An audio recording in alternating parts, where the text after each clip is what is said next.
Facebook is promising changes to fight the spread of misinformation and fake news on the social network. Founder and CEO Mark Zuckerberg is laying out a plan to keep phony news stories off Facebook feeds. Jericka Duncan spoke with a former Facebook worker who says the company should have seen this coming. Jericka, good morning. Good morning. Zuckerberg has been adamant about making sure all points of view have a place on Facebook, but he took time out from an international conference to address the growing debate over fake news. And some say questionable decisions Facebook made months ago might have made the problem worse.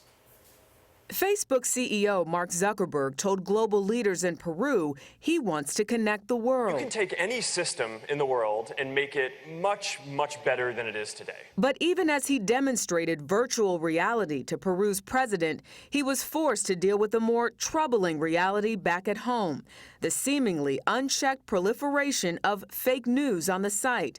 A Facebook representative addressed the controversy Monday. The amount of news that is on our site that is, as you would call it, fake news is very small, but we're not satisfied with that. Zuckerberg outlined 7 ways the social media giant hopes to curtail misinformation: stronger detection measures, easy reporting of fake stories by users, third-party verification by fact-checking organizations, and possibly adding warnings, flagging false stories by third parties or the Facebook community. But critics say Zuckerberg's proposed fixes are too little, too late. I think as a diplomatic answer, it was great, but I think what people really want are more specifics, and he failed to deliver that. Adam Schroeder was contracted to work for Facebook's Trending Topics division in May. He says he was laid off 4 months later, and the division was eliminated. In your opinion, should Mark Zuckerberg have seen this coming?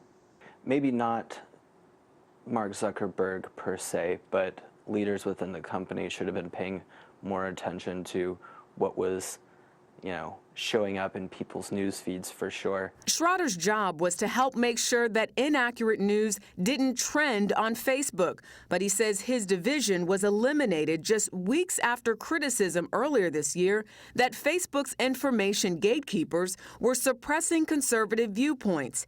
He says his division could have helped minimize the amount of fake news.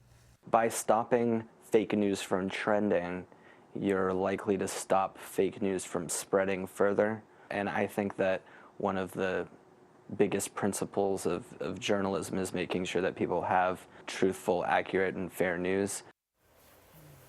I asked Schroeder how much personal responsibility we as Facebook users should bear in making sure the news we share is accurate. He told me it's unrealistic for everyone to fact-check all the news on their feeds, so he says it's up to the distributor, in this case Facebook, to step in.